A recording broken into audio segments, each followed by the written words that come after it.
Halo. Sorry, dari sini aku nggak gitu kelihatan muka kalian ya sebenarnya ya. Cuman mau tahu sedikit dong, di sini ada yang tahu aku? Tahu semua? Kalau nggak tahu juga nggak apa-apa loh, jangan sungkan. Tahu semua? Tahu dari mana? Apa? TikTok? Oke. Sebelumnya ada yang follow aku? Nggak follow nih, pasti yang depan udah cengengesan. Nggak follow tapi nggak apa-apa. Terima kasih ya teman-teman sebelumnya udah menyiapkan waktu buat hadir. Di sini kita santai aja ya teman-teman, karena aku cuma mau sharing pengalamanku sebagai content creator komedi dan perjalananku lah ya selama aku menggeluti industri ini, asik. Oke, supaya kita semuanya lebih dekat, izinkan aku memperkenalkan diri teman-teman. Namaku Evelyn, aku adalah seorang content creator, public speaker dan juga aktor. Tapi kalau disebut aktor tuh terlalu sensasional ya kayaknya ya. Anggap aja saya itu adalah seniman lah. Oke, seniman. Oke. Pada tahun 2020, aku tuh memulai perjalananku sebagai content creator. Nah, karena waktu itu lagi pandemi, aku tuh susah banget cari kerjaan. Tapi ada satu perusahaan yang menerima aku dan itu startup waktu itu di Indonesia.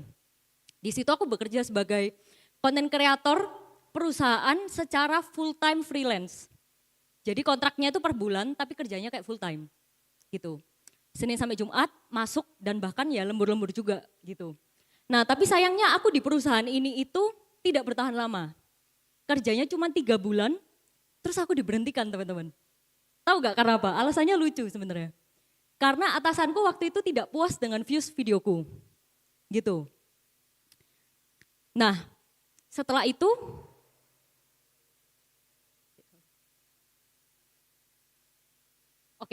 nah setelah itu ketika saya diberhentikan, saya sempat kecewa jujur ya, karena kan ngonten itu butuh effort ya.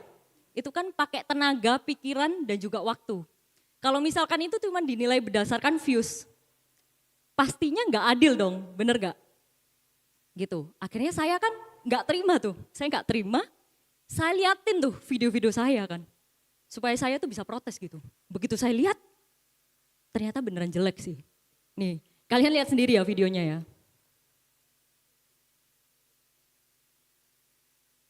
Seorang anak muda di Surabaya mengalami sindrom statue. Hal ini sebentar, telah boleh menimbulkan tolong di-pause keresahan dulu? masyarakat sekitar yang khawatir akan kondisi. Sorry, ini ada satu slide sebelum ini, mungkin bisa dibantu tampilkan.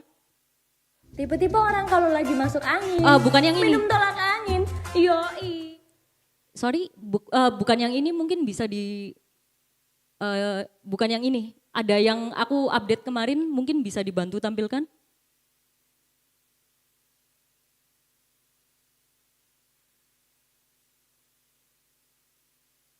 Oke, mungkin sambil menunggu, aku bisa jelasin sedikit ya. Intinya ketika aku bekerja di perusahaan ini kalian dari tampilan videonya aja udah kelihatan ya.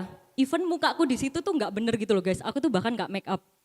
Terus ketika aku shoot video ini, itu sama sekali tidak pakai pencahayaan yang benar. Aku bahkan tidak memilih tempat yang proper gitu ya. Dan actingku di sini tuh jelek banget, bener-bener yang sekaku itu. Oke.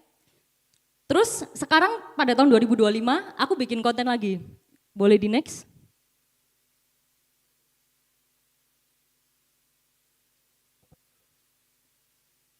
Seorang anak muda di Surabaya mengalami sindrom statue. Hal ini telah menimbulkan keresahan masyarakat sekitar yang khawatir akan kondisi korban. Karena tidak bisa fokus tanpa mendengarkan lagu statue. Ahli kesehatan sedang menyusun protokol kesehatan guna mempersempit penyebaran sindrom ini. Namun sayangnya, pengobatan tersebut belum berhasil. Gejala awal anak itu gimana, Pak? Jadi awalnya itu dia dulu tuh suka ngomong sendiri sama undur-undur. Tapi tak pikir ya sudahlah. Itu kan memang mungkin bakatnya anak ya. Jadi kita sebagai orang tua ya dukung aja. Nah nanti dia katanya mau ikut Indonesian Idol. Sambil nyanyi sambil joget-joget statue. Pasti seru itu. HP terus. Kabeh ku gara-gara HP. Buka TikTok terus lagu statue lagi. Tren apa sih iku? Gak jelas.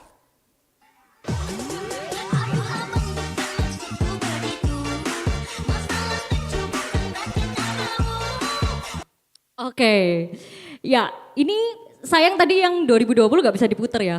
Tapi setidaknya kalian lihatlah sekarang kayak video saya tuh ya lumayan ada kemajuan, ya kan? Ya dari segi storyline, dari segi pengambilan gambar, dari segi acting.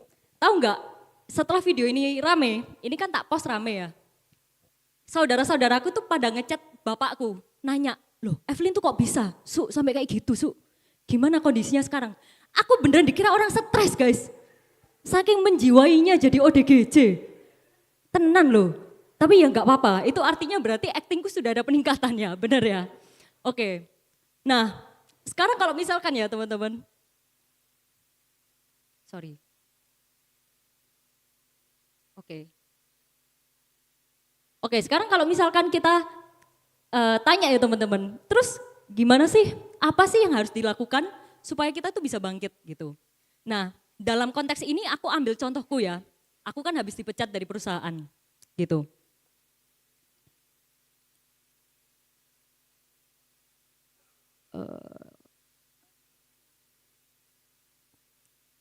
Sorry ini kayaknya ada kesalahan ya di slide-nya, mungkin panitia bisa bantu benerin. Boleh dibantu langsung login aja ke Canvaku ya teman-teman supaya langsung dapat yang paling update. Oke, kalau misal kita tarik dari kejadianku ya teman-teman, aku kan sebenarnya habis dipecat dari perusahaan gitu ya. Langkah pertama yang kita harus lakukan supaya kita bisa bangkit itu adalah menerima dulu. Nah ini tuh hal yang sebenarnya paling basic, paling sering diomong orang tapi paling susah dilakukan.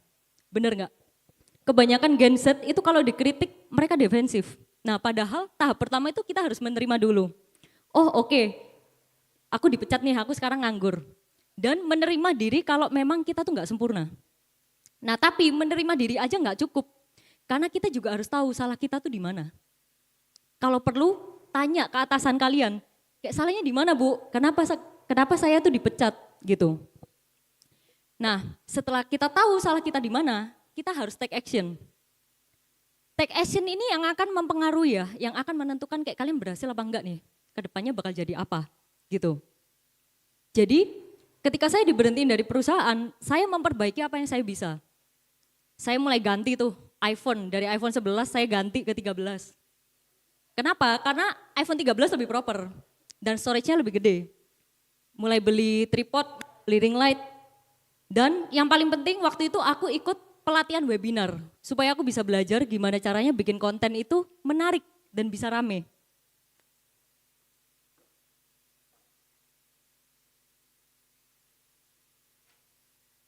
Oh, bisa dibantu next ya teman-teman?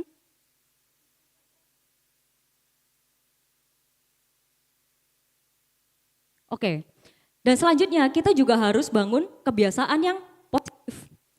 Kita nggak bisa expect kondisi kita berubah, hidup kita berubah, kalau apa yang kita lakukan itu sama. Ya teman-teman, jadi yang aku lakukan adalah, bentar ya, oke, 2 ini. Mungkin ini spesifik banget ya teman-teman soal konten, aku nggak tahu apakah ini akan relate apa enggak. Cuman dari sini kita bisa lihat bahwa praktikal itu juga penting. Dalam caseku, scripting sama scheduling ini ngefek banget. Kalau scripting, itu kita lebih bisa membayangkan konsepnya secara detail. Selama aku di perusahaan itu, aku nge-shoot cuma dari brief, sedangkan brief itu kan tidak spesifik. Ya. Dengan aku nge-script, aku tuh bisa tahu, oh apa aja yang aku perlu shoot, aku tuh harus ngomong apa aja, dan durasinya tuh bakal seberapa lama aku bisa atur. Gitu. Nah, ketika kita sudah nge-script, kita juga harus nge-scheduling. Ini tuh part yang paling berat karena butuh komitmen. Waktu itu aku nge-post menentukan sehari sekali. Ya, di masa-masa ini kesabaran kalian dan ketekunan kalian tuh akan sangat diuji. Karena kalian gak akan langsung ngelihat hasilnya. Dan kalian juga gak tahu tuh kapan akan ngelihat hasilnya. Yang kalian bisa lakuin cuman evaluasi, benerin, udah sampai gitu terus sampai kalian melihat ada progres. Oke, terus ketika aku diberhentikan dari perusahaan, aku ingat banget tuh awal-awal aku ngonten, itu kan pasti nggak langsung rame ya teman-teman. Viewsnya ya 100 lah, 1000, syukur-syukur kalau 1000 gitu, kadang pernah nggak sampai 100 gitu kan. Tapi aku bersyukurnya karena pada waktu itu aku ngepostnya konsisten, itu masih ada orang yang komen, meskipun nggak banyak. Terus pernah suatu ketika aku dapat komen kayak gini, ya itu tahun 2021, ini pas awal-awal banget aku ngonten, itu orangnya bilang gini, thank you udah bikin aku ngakak dikala aku habis nangis. Nah waktu aku baca ini, aku tuh jadi sadar, oh kayaknya esensi jadi konten kreator itu bukan soal ngeviralin video aja. Tapi gimana caranya kita tuh bikin video yang bisa membawa berkat. Karena kalau ngomongin soal angka, banyak kan kreator yang angkanya gede. Tapi nggak semua kontennya membawa manfaat, bener nggak? Nah maka dari itu, saya mulai memperbaiki cara mikir saya, mindset saya gitu. Awalnya saya minder karena angka, karena views. Saya mematok kayak self worth saya di angka dan views. Sekarang saya jadi sadar bahwa letak dari self worth saya tidak di hal-hal seperti itu. Ya, dari situ kepercayaan diriku itu mulai kembali lagi teman-teman. Mulai kembali dan aku jadi punya kekuatan untuk menjalani hari-hariku itu. Loh Kak, tapi kalau misalkan nih nggak ada yang muji aku, nggak ada yang bilang aku tuh membawa berkat. Terus gimana dong caranya percaya diri? Teman-teman, you don't need validation from people to see your self-worth. Gitu. Selama kalian terus belajar, selama kalian terus improve, selama kalian humble, lama-kelamaan kalian juga akan memberkati. Ini bidang apapun ya, ini tidak cuman entertainment, tidak cuman kreatif. Itu semuanya sama seperti ini.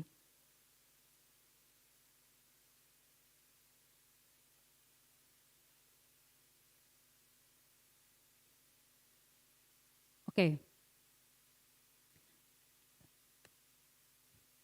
Terus sekarang pertanyaan yang paling gede ya, yang paling besar. Gimana sih caranya supaya kita tuh berhasil dalam dunia kerja? Nah, ini adalah part yang paling penting teman-teman. Karena ini tidak ada di textbook kalian, tidak ada di mata kuliah kalian. Tapi mungkin kalau kalian tanya ke dosen kalian akan setuju dengan ini. Oke. Yang pertama adalah work smarter, not harder. Di sini semuanya Gen Z kan ya? Benar semuanya Gen Z? Ada yang Gen X? Enggak ada kan ya? Gen Alpha? Kemudaan ya kayaknya ya. Oke, aku juga Gen X teman-teman. Dan kesalahannya Gen X itu satu, kita tuh terlalu naif. Kita tuh selalu mendengarkan omongan orang secara mentah-mentah. Bener gak? Kita lihat sosmed nih, ada orang misalkan cerita, wah fresh graduate gajinya 20 juta. Atau misalkan kita lihat nih, wah dia gajinya 2 digit tapi ternyata bisa work life balance. Seakan-akan apa yang kita lihat di sosial media itu adalah standar yang bisa dibenarkan. Padahal kita loh gak tahu, yang gaji 20 juta bisa aja kerja dari Senin sampai Minggu. Yang kerjanya sambil di pantai, bisa aja tuh dia ngurusin kerjaan full sama sekali gak ngelihat pantai. Ada bule ganteng, lihat, ya kan?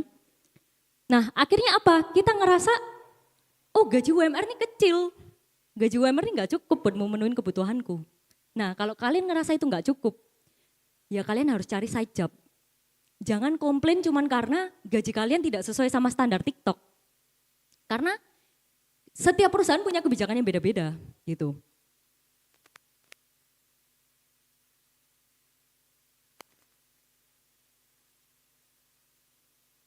Oke, next ini ada satu slide lagi ya seharusnya. Nah ini, yang kedua adalah jangan baperan.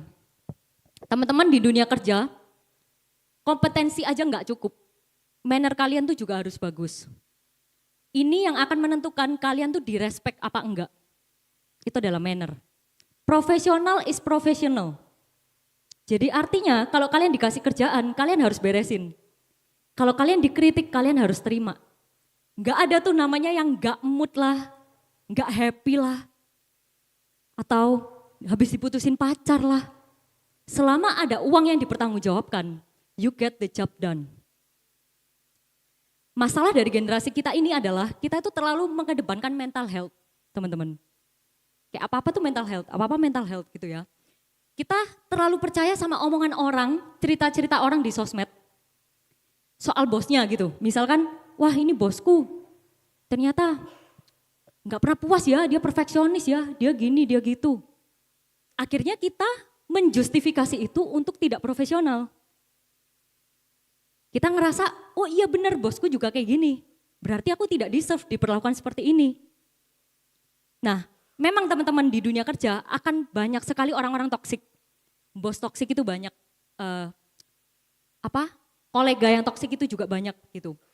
Benar memang, tapi selama kalian belum resign dan kalian masih digaji sama atasan kalian tetap harus bisa bekerja dengan baik. Kalau kalian lagi depresi atau kalian lagi not in a good state atau kalian lagi ada unek-unek mungkin sama bos kalian, itu komunikasikan baik-baik. Jangan tiba-tiba kalian pulang, kalian cerita di sosmed. Nah itu tidak profesional, jadi hati-hati ya teman-teman. Oke, yang terakhir next adalah build a good networking. Ini sangat penting, kenapa? Karena sekarang PHK itu lagi di mana-mana teman-teman. Nyari kerja itu sesusah itu. Kalian bisa lihat di TV, ya itu banyak banget orang yang kena PHK. Teman-teman saya juga kena. That's why kita butuh link ke orang-orang yang tepat. Karena kadang kerjaan itu datangnya justru dari mereka. Sekarang bukan lagi zamannya siapa yang paling pinter, bukan lagi zamannya siapa yang paling jago, tapi siapa yang paling dikenal. Entertainment pun begitu, castingan segala macam, itu jarang banget dioper, itu biasanya dapat dari kenalan. Jadi pastikan kalian invest waktu ke orang-orang yang benar. Pilihlah circle kalian ya, orang-orang yang memang bisa bikin kalian grow, yang bisa kalian look up to, bisa align lah istilahnya sama masa depan kalian. Don't waste your time untuk orang yang gak jelas, yang sukanya nongkrong, main-main tapi gak ada tujuannya, itu jangan. Mending pakai waktu kalian buat ningkatin skill, perbanyak skill, karena semakin banyak kalian juga akan semakin menjual. Culture fit, ini juga penting ya teman-teman, karena adaptability itu adalah hal yang akan sangat menentukan kalian bisa bertahan di dunia kerja apa enggak. Gitu. Entertainment terutama itu adalah industri yang fluktuatif. Banyak sekali hal yang berubah, banyak sekali hal yang mendadak. Dan kalian harus bisa bekerja dengan baik meskipun dengan kondisi yang tidak ideal. Kalau tidak, kalian yang akan banyak melewatkan kesempatan. Next, ready to survive alone. Part terberat dari sebuah kesuksesan teman-teman itu bukan kerja keras, tapi kehilangan orang-orang yang kalian sayang. Ketika kalian di perjalanan nanti menuju kesuksesan, kalian bakal banyak kehilangan orang. Jangan kaget kalau hari ini teman kalian bantu kalian, besoknya dia jelek-jelekin kalian ke bos kalian.